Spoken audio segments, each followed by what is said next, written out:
Welcome to the Royal Palace of Madrid, one of the most iconic landmarks in Spain and a stunning example of European architecture. Today we'll explore the grandeur of its halls, the beauty of its royal collections, and the fascinating stories behind its walls. Whether you're drawn by its architectural splendor or its royal heritage, the palace offers a glimpse into the heart of Spain's monarchy. You're watching my Barrio, my Mundo, sharing places, events, and cultures. Please join me, let's enter the palace.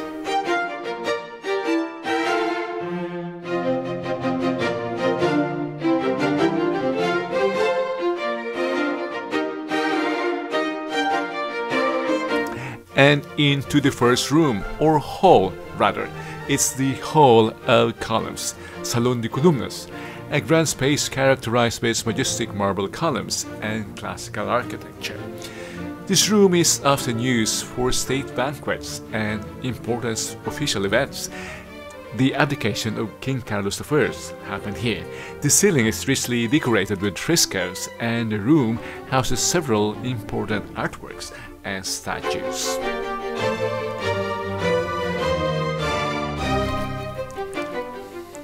We're now into the series of rooms that comprise the king's apartment. These rooms reflect the private quarters of King Charles III and are richly decorated in the neoclassical style. The apartments include the king's bedroom, with its canopied bed and elegant furnishings, and the king's chamber, which features exquisite tapestries and period furniture. We're now at the antechamber of Charles III. It served as a transitional room leading to the more private quarters of the king. This antechamber was an essential part of the ceremonial flow within the palace, where visitors or officials would wait before being granted an audience with the monarch. This is the Gasparini Room, named after the Italian who designed it. This was the most important area of the king's apartments after the throne room. The monarch's dressing ceremony and private audiences were held here, designed by Mattia Gasparini. So huge was the undertaking that Charles III only lived to see the hard stone floors and stucco ceiling completed. This room was finished in 1815 during Ferdinand VII's reign. Possibly the room with a disproportionate length, that's how it's got its name, Tranvia di Carlos III. Being the king's room, it's richly decorated with a harmonious blend of classical architecture and refined ornamentation. The walls are adorned with intricate stucco work featuring classical motifs such as garlands, medallions, and acanthus leaves. The ceiling is another masterpiece, typically featuring a central fresco or decorative painting that reflects mythological or allegorical themes. The furniture in the hall is equally grand, with pieces designed in the neoclassical style.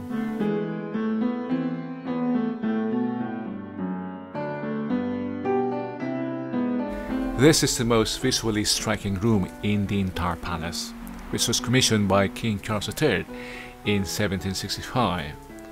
The room's walls and ceilings are covered with porcelain plaques and reliefs, forming a continuous decorative scheme that envelopes the entire space in intricate designs. It was intended as a space for private gatherings or as a place to showcase the artistic achievements of the king's porcelain factory. It stands as a testament to the luxury and artistic innovation of Charles III's reign.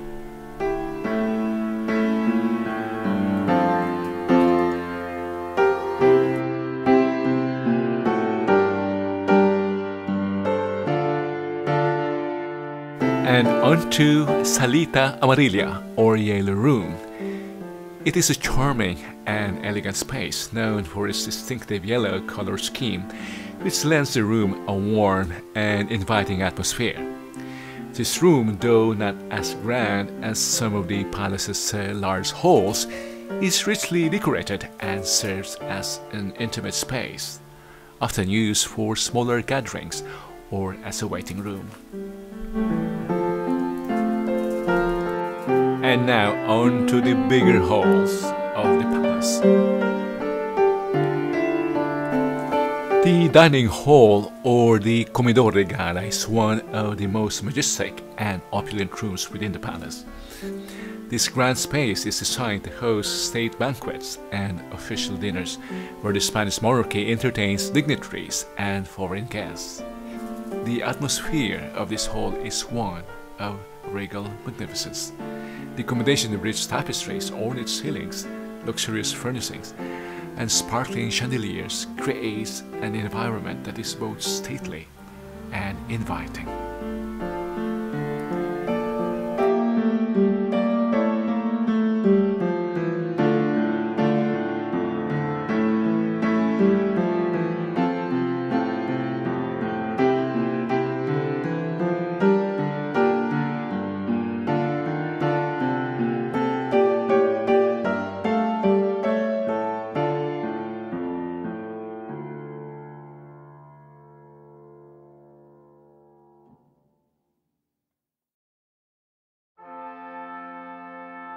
The royal chapel is relatively intimate compared to the palace's larger halls, but is grand in its design and decoration.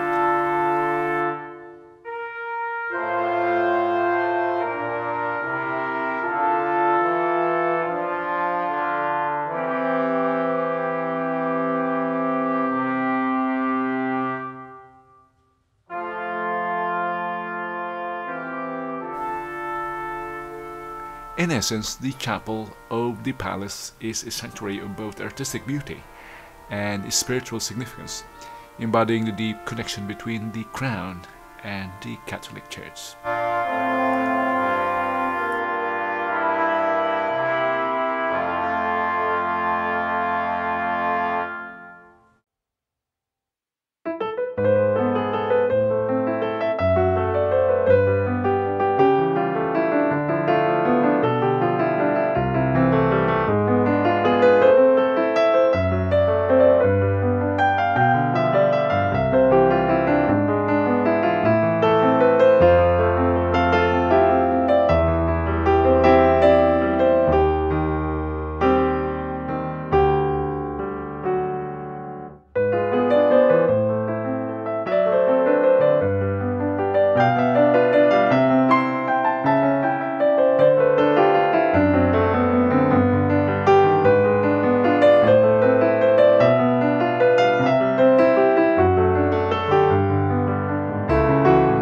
The last room in our itinerary, the throne room.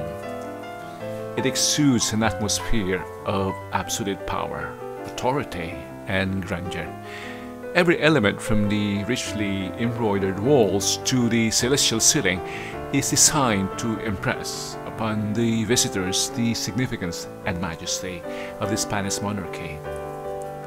When filled with courtiers, diplomats, and foreign dignitaries, the room becomes a vibrant, ceremonial space that embodies the enduring legacy of the Spanish crown.